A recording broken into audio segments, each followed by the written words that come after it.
I'm Mary Karr. And I'm Christopher Robinson. And this is Poetry Fix. The baseball edition. Yeah, that's hence our shirts.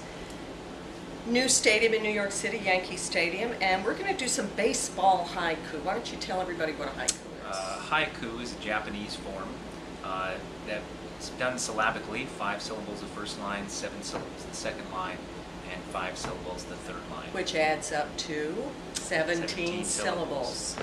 The poems you're about to hear are in English, and they're not following exactly this syllabic pattern, but they maintain sort of pacing and maybe imagistic relationship to this form. Each line is a sort of an instant moment. Right, and they're also very imagistic. They just are kind of a single image. They focus on a single image. 2 American haiku. Baseball cards spread out on the bed. April rain. Biking to the field under a cloudless sky, my glove on the handlebars. 2 more of those Americans, George Swede. Empty baseball field, a dandelion seed floats through the strike zone. Village ball game, through knotholes in the old fence, evening sunbeams. So what do we think about these American haiku? Well, they really take in that sort of down-home American landscape, the sort of chain link fence, the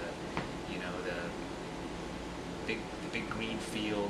There's maybe a few dusty bleachers out there. That's that right. Sort of thing. I love the dandelion seed floating across this strike zone. It really brings your childhood back. Or my glove on the handlebars. Oh yeah, I can smell that glove there. That's right, in the April rain. Or even spreading the baseball cards out on the bed. There's very much this. It's a kid's perspective here. It's the kid who plays Little League, who collects the cards, who's out there perhaps digging a hole with his foot rather than watching the game. Which is as much a part of what's happening with this idea of baseball. Right. You said some great things about baseball before, like how it's a game of kind of individual poetic moments more than most American games. Yeah, well, there's always it's a chain or a series of individual face-offs. You have the batter versus the pitcher, and you have, say, the second baseman versus the guy stealing the base. And there's all these little individual one-on-one sort of turn-based things that happen in a baseball game.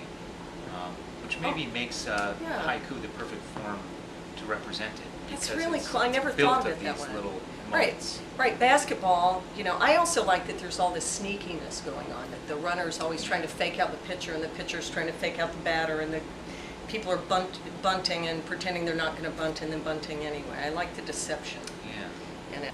What interested me about these Japanese poems is that they're so much more spiritual or metaphysical or psychological feeling.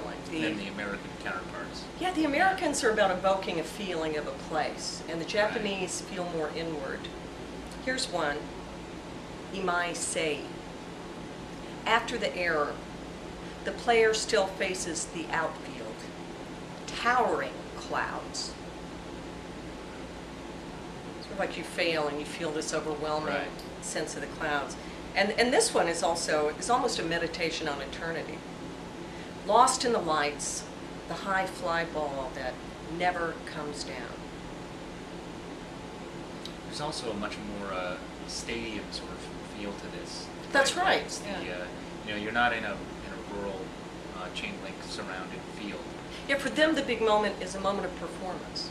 Yeah. As opposed to that intimate, for us the intimate in the homespun might be more moving, and for them the idea of the great hero on the battlefield publicly proving himself. I'm inventing things about Japanese culture that I don't even know. I think they're both true elements of baseball, though. I mean, American baseball has that too, the spectacle, the bright lights and everything. So I'm Mary Karr. I'm Christopher Robinson. This is Poetry Fix.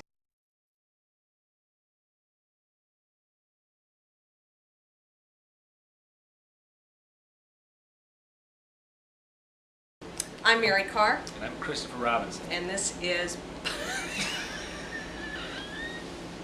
I knew we were going to have one of these. I didn't know when it was coming.